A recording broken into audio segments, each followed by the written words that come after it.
제가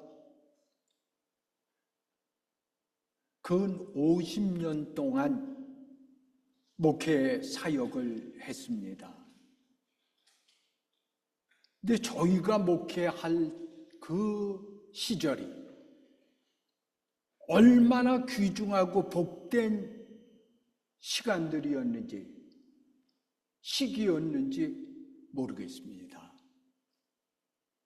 성령님의 역사가 크게 나타나기도 하고, 교회가 크게 부흥되기도 하고, 목사라는 이유 때문에 사랑하는 성도들에게 분에 넘치는 대접받는 목회도 저희가 누릴 수 있었습니다. 요즘 목회자들이 목회하는 것 보면은 참으로 어려운 때에 목회를 하고 있다.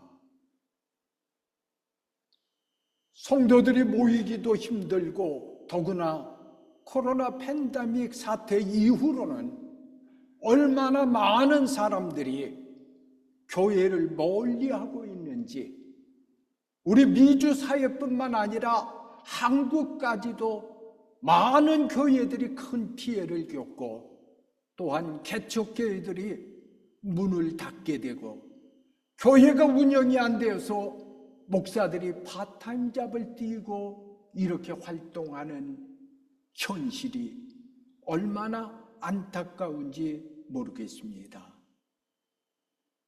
또한 교회가 신성하여야 할 교회가 세상 풍조를 따라감으로 말미암아, 동성애 이슈로 말미암아 교단이 갈라지고, 잘 지은 교회를 내버리고 성도들이 나가서 공원에서 혹은 학교 건물을 빌려서 예배드리는 이런 안타까운 모습을 볼 때에 참 믿기 힘든 세상에, 목회하기 힘든 어려운 때에 목회들을 하고 있고 신앙생활을 하고 계시다고 하는 것입니다. 원래 감리교의 신앙은 참 철저한 이런 신앙이에요. 그래서 감리교 신앙은 첫째는 성경에 입각한 신앙입니다. 다 같이 성경에 입각한 신앙. 우리가 이 하나님의 말씀을 표준으로 삼고 이 말씀을 붙잡고 살아가며 이 말씀을 따라서 의지하고 살아가는 이런 생활이 되어져야 됩니다. 또한 그뿐만 아니라 지성적으로 세련된 신앙, 무조건 믿습니다만이 아니라 우리가 성경 공부를 통하여 체계적으로 공부를 하면서 우리의 지식을 넓혀가면서 지성적으로 세련된 신앙을 가지고 있다. 또 뿐만 아니라 체험을 중시하는 신앙이, 우리가 믿으면서 어떠한 계기든지 그 계기를 통하여 하나님을 만나는 이런 경험이 있어야 됩니다. 어떤 젊은이가 여행을 하는데 그 옆에 어느 분이 앉았다가 물어봤습니다. 당신은 교인입니까? 이 젊은이가 대답하기를 뭐라고 얘기를 했냐면, 우리 아버지가 목사요. 그러니까 또 옆에 분이 묻습니다. 당신 아버지가 뭐 하는 사람이냐고 물은 게 아니라 당신이 예수를 믿느냐고, 이렇게. 이 목사님 아들이 목사 아들이니까 당연히 예수 믿는 사람으로 착각하고 있었지만 그 마음 심령에는 하나님을 의지하는 믿음이, 예수님이 그 심령 안에 없었다고 하는 거예요.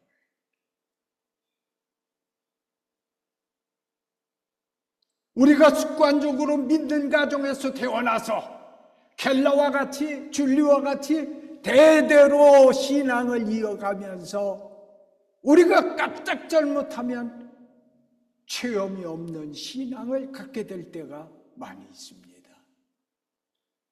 감리교의 창시자 요한 웨슬레는 체험을 중시했습니다.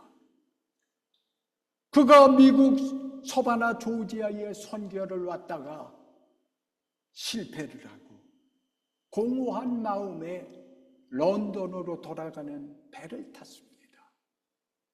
근데 마침 큰 풍랑이 닥쳐서 배가 침몰할 것 같은 위험이 찾아왔습니다. 그때에 웨슬레의 마음속에 이상하게 불안하고 두려운 마음, 공포의 마음이 그를 사로잡고 있었습니다. 그런데 배 한 구석에 어떤 성도들이 찬양을 부르면서 평안한 마음을 가지고 있어요. 웨슬레가 그들을 찾아갔습니다. 이렇게 풍랑이 무섭게 배에 부딪히는데 당신들은 무섭지 않습니까? 그때에 그 찬송 부르던 성도들은 무섭긴 왜 무섭습니까? 우리 하나님이 우리와 함께 계시는데 또 우리가 이 풍랑에서 살지 못하고 죽는다고 하면 저 천국에 하나님 나라에 갈 텐데 하는 이는 확실한 믿음을 가지고 있었습니다. 그때 웨슬레 마음속에 충격을 받았습니다. 이상하게 저들 마음속에 있는 평안이 왜 내 마음엔 없는가? 그래서 그 배가 영국에 무사히 도착했을 때에 런던에 어느 조그마한 예배처에서 예배드린다고 하는 소식을 듣고 웨슬레가 그 모임에 참여해서 5월 24일 루터의 로마서 주석 서문을 읽어내려 가는데 오직 의인은 믿음으로 말미암아 의롭게 되리라 하는데 이상한 마음의 감동, 뜨거운 체험을 할 수가 있었다고 하는 것입니다.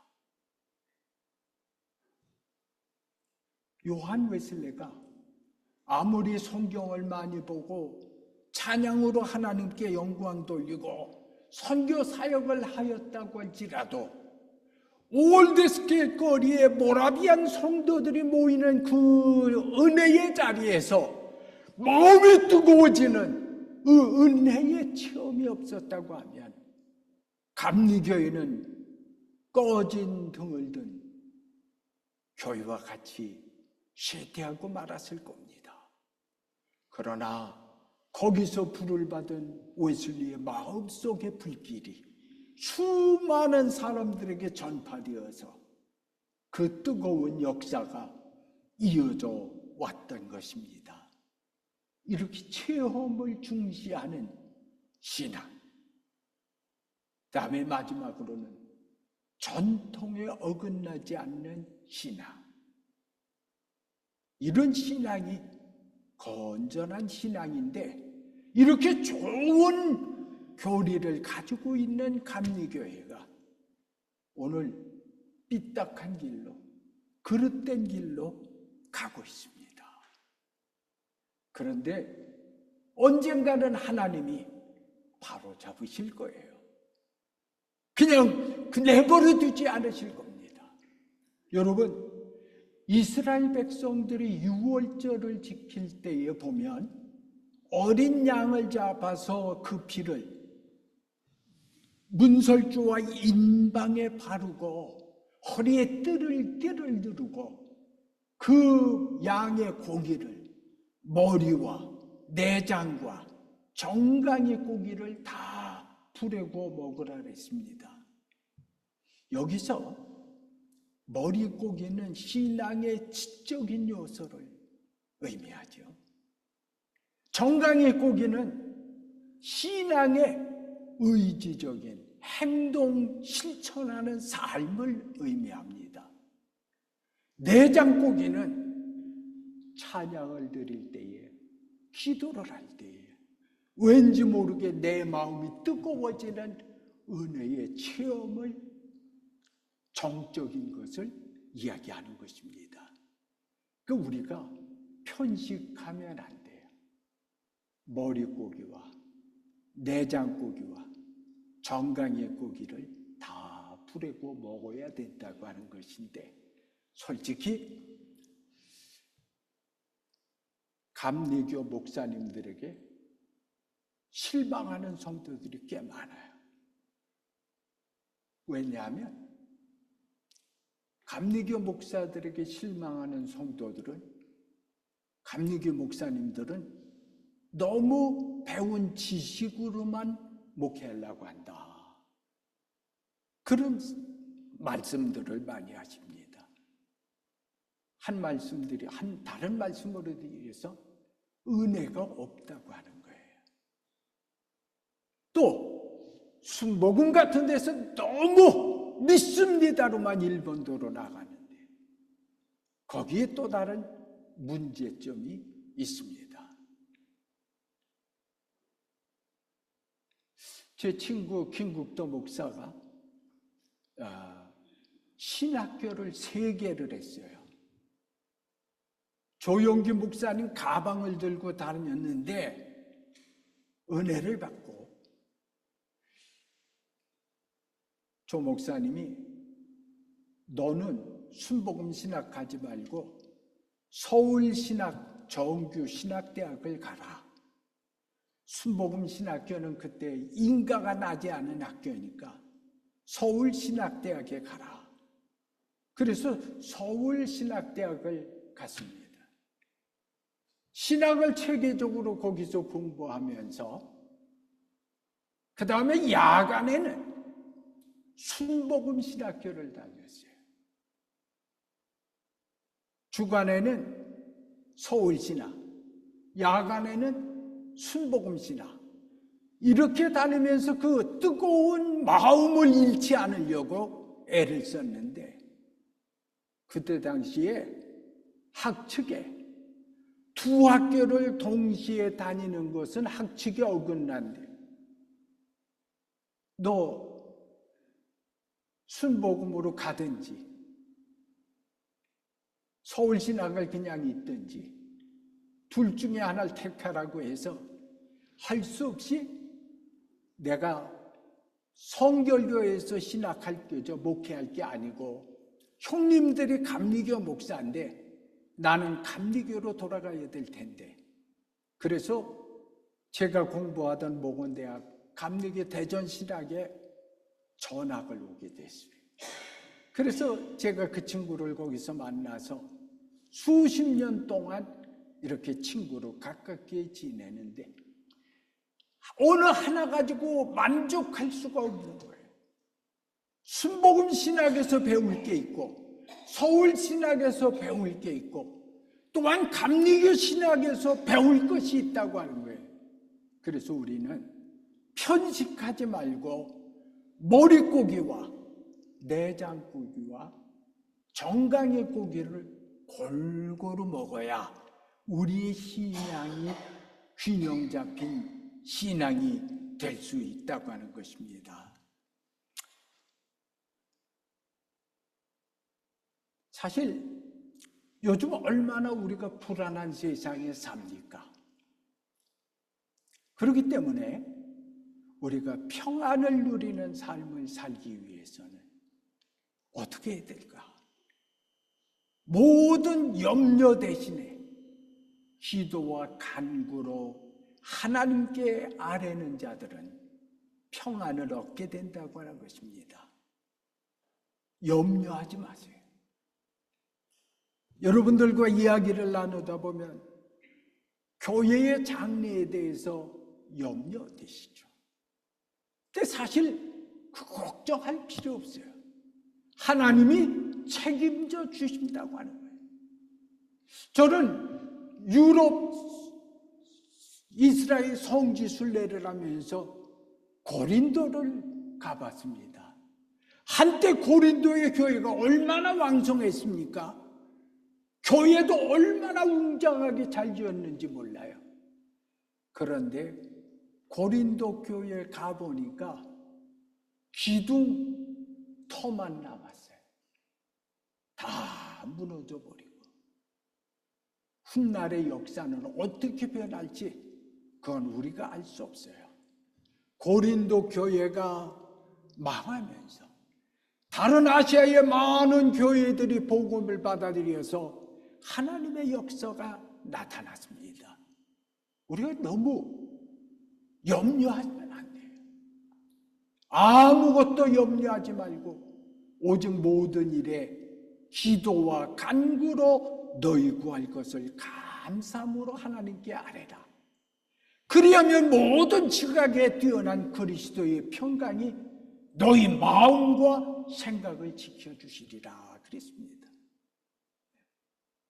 마태복음 6장에 예수님께서 무엇을 먹을까, 무엇을 마실까, 무엇을 입을까 염려하지 말라. 들의 백과 발을 봐라. 흰쌈도 아니고 수고도 아니지만 너희 천부께서 기르시나니 너희는 이것들보다 귀하지 아니하냐. 그래 무엇을 마실까, 무엇을 입을까, 무엇을 먹을까 염려해. 너희는 먼저 그의 나라와 그의 의를 구하라. 그리하면 이 모든 것을 너희에게 더하시리라 그랬습니다. 염려하지 마십시다. 우리 임마누엘 교회 장례를 염려하지 마세요. 하나님이 책임져 주시고 우리와 함께 하시고 우리를 통하여 더 큰 역사를 이루어 주실 줄 믿습니다. 문제는 내 심령의 뜨거운 불이 나를 사로잡고 내가 한 심령이라도 더 주님께로 인도하고픈 이런 역사가 우리를 통하여 이루어져야 될 줄로 믿습니다. 대구에 근교에 지산교회라고 하는 교회가 있었습니다. 근데 그 교회는 교회를 잘 받들고 있는 5 형제 5부자가 있었습니다. 그런데 어느 날 그 교회에 목사님이 큰 한숨을 쉬는 거예요. 왜 그러냐 그랬더니 우리 교회 5부자가 대구 시내로 이사를 가서 딴 교회를 가게 됐다. 우리 교회를 떠받들고 있던 5 기둥이 빠져나가니 우리 교회는 이제 큰일이라고 걱정을 해요. 그때 그 선교사 한 분이 그 이야기를 듣고 당신들은 하나님을 믿는 것보다 5부자를 더 믿었다. 왜 그 교회의 장래를 위해서 그렇게 염려하고 걱정하느냐? 하나님의 교회는 하나님이 책임져 주신다고 하는 믿음을 가져야 되지 않겠느냐? 이런 조언을 했다고 하는 것입니다. 우리가 어려운 중에서도 평안을 누릴 수 있는 길은 감사하는 생활이 되어져야 됩니다. 저는 늘 고마운 것 중에 하나가 항상 기뻐하라. 쉬지 말고 기도하라. 범사에 감사하라. 이는 그리스도 예수 안에서 너희를 향하신 하나님의 뜻이니라 그랬어요. 우리가 어렵지만 기쁘게 살아가는 삶을 사세요. 쉬지 말고 기도하시기 바랍니다. 여러분 잘 아시다시피 제 개인적으로 얼마나 많은 시련과 역경을 겪으며 살았습니까? 우리 아들이 24살 때에 대장암 수술을 받지 않았어요? 우리 딸이 또 혈암으로 혀를 절단하지 않았습니까? 저희 집사람도 갑상선 암으로 수술을 받아요. 멀쩡한 것 같아도 저도 피부암으로 싸우고 있습니다.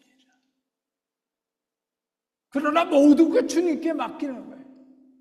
이런 가운데서도 우리를 지켜주시고 함께 하신 하나님 앞에 감사하며 믿음으로 사는 삶.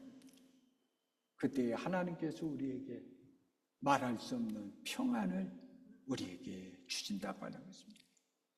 평안을 누리는 삶은 범사에 감사할 때 이루어진다고 하는 것입니다. 마지막으로 중요한 것은 어떠한 형편에든지 자족하기를 배워야 됩니다. 바울이 뭐라고 얘기를 했습니까? 나는 풍부와 궁핍, 배부름과 배고픔의 일체의 비결을 배웠노라 그랬어요. 저는 시골에서 첫 목회지에 나갔을 때 헌금할 것이 없어서 헌금 바구니에 집에서 나온 계란을 봉헌하는 이런 경험도 했습니다. 농촌 사람들이 얼마나 가난하고 어렵게 살게 되는지. 거기서 6년을 목회하다가 그래도 우리 감리교회 굴지의교회라고 하는 서울 광림교회의 부목사로 부임하게 됐어요. 야, 거기 갔더니 신방을 한번 찾아갔는데 저는 그때에 소파에 처음 앉아봤어요. 여의도 아파트에 어마어마한 데 갔는데, 강변 아파트에 어마어마한 데 갔는데, 집에 가니까 1977년도인데 에어컨이 돌아가더라고. 목사님 교회에서 몇 시에 만나요? 그 신방 가기로 한 박남은 권사라고, 박남실 권사라고 하는 분이 왔는데 1977년도야. 피아트 자동차를 여자가 딱 몰고 교회 왔어요. 깜짝 놀랐지. 이 차 타세요. 그러고 날 모시고 자동차로 자가용 신방은 내 그때 처음 했어요. 시골에 살던 우리들의 모습과는 천지차야. 이렇게 다를 수가 없어요. 근데 저는 늘 하나님께 감사한 게 그때 부자들이 사는 모습을 경험할 수 있었다고 하는 것이 얼마나 좋은지 몰라요. 나는 본래 출신이 얼마나 가난하고 어렵게 자랐습니까? 그런 세상을 몰랐어요. 그런데 그런 세상도 알게 되고 배부름과 또 못 먹어서 굶주렸던 그 어려운 고통스러운 때도 생각을 하니까 배고픔도. 그래서 배부름과 배고픔의 일체의 비결을 배웠노라. 염려하지 말고 대처해 나갈 때에 하나님께서 우리에게 평안을 주실 줄로 믿습니다. 어쩌록 어려운 이때에 염려하지 마시고 기도하면서 감사하면서 일체의 비결을 배워서 평안을 누리는 임마누엘 교회 모든 성도들이 되시기를 주님의 이름으로 축원합니다. 기도하시겠습니다.